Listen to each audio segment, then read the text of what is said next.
Doctor Ricardo Sodi, una institución, abogado, qué gusto saludarte.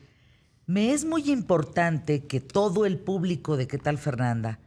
Tú y yo nos pongas, ¿no? Que estemos al tanto de la figura del amparo. Que también hay una ley, una reforma a la ley del amparo que dice que ya no te puedes amparar. Estamos confundidísimos. A ver, ponnos al tanto, por favor. Bueno, mira, el juicio de amparo nació para defender al ciudadano ordinario de los abusos de la autoridad.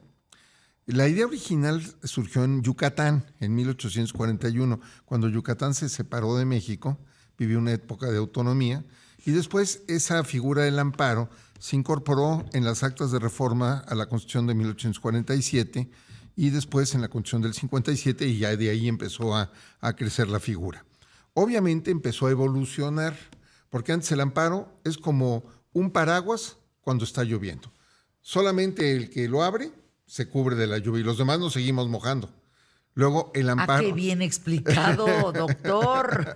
¡Qué bien explicado! Ahora el juicio de amparo fue evolucionando y cuando había cuestiones, leyes inconstitucionales, ya el paraguas se volvía carpa y nos protegía a todos.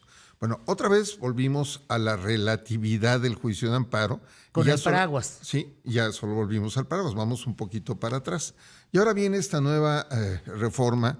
El amparo tiene que ser una institución progresiva. Parece mentira, pero en otros países, México ha exportado el amparo a otros países, ha evolucionado mucho más de lo que ha evolucionado en México. Y ahorita tenemos esta reforma de amparo, a la ley de amparo, que genera mucha polémica, pero mira, no todo es bueno, no todo es malo. Ajá. Yo creo que tenemos que hacer un análisis muy reflexivo porque es complicadísimo para que la gente entienda esto. Fíjate, en la universidad, en cualquier escuela de derecho seria, pues llevas cuando menos 4 cursos de amparo, o sea, 2 años de amparo para entenderlo, más constitucional, más procesal constitucional. O sea, es una materia complicada. Es una materia que requiere mucho estudio. Hay muchos tipos de amparo. Muchas cosas, mucho que decir. Hay muchos tipos de paraguas. Así es. Y entonces, a ver, esta reforma, cuando la leí, está generando obviamente una polarización. Los que son pro gobierno dicen que es una maravilla, los que son antigobiernos dicen que es una regresión autoritaria. Yo creo que hay que buscar siempre los justos medios y estudiarlas con neutralidad política. Yo encontré cosas buenas. Por ejemplo, la tramitación electrónica del juicio de amparo. Cuando fui presidente del Tribunal del Estado de México, promoví muchísimo el juicio en línea, el juicio electrónico, y el juicio de amparo se había quedado rezagado en torno a eso. Solamente funcionaban las reglas para el juicio electrónico vía acuerdos del Consejo de la Judicatura, que hoy ya desapareció. Entonces, actualizar la ley de amparo para facilitar la tramitación electrónica del juicio es algo positivo.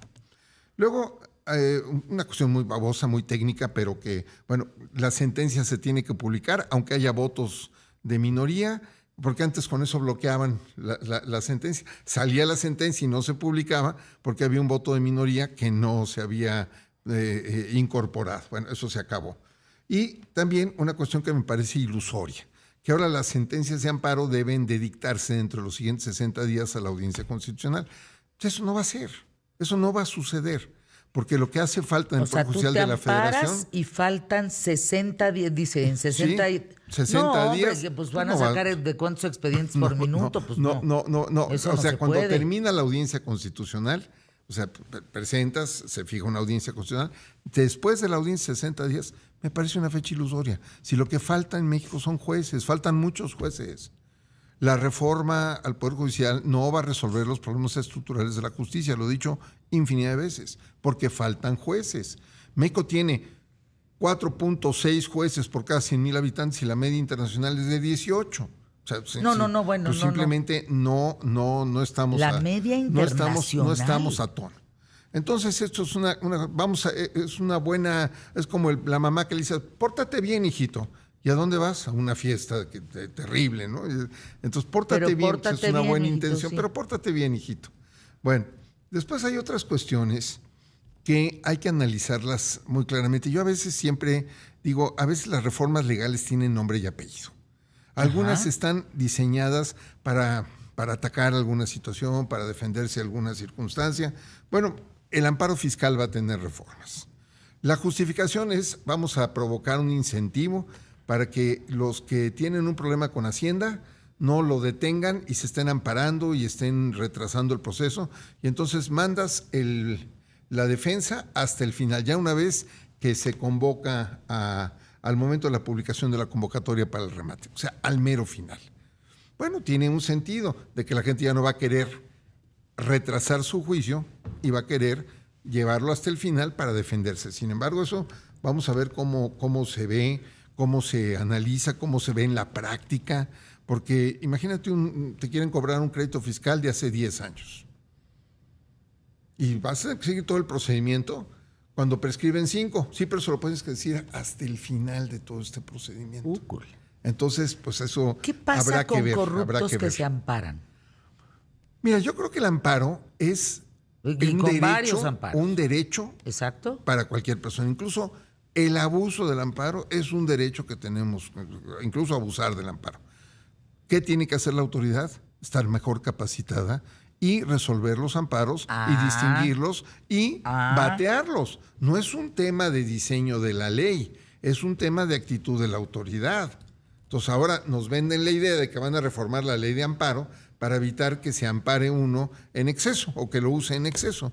Yo creo que eso no es lo correcto. Los que no están actuando bien son las autoridades judiciales, incluso por insuficiencia de personal judicial, insisto, que no hay suficiente personal judicial para sacar adelante todas las demandas de amparo que hay. Porque el amparo se entiende de dos maneras.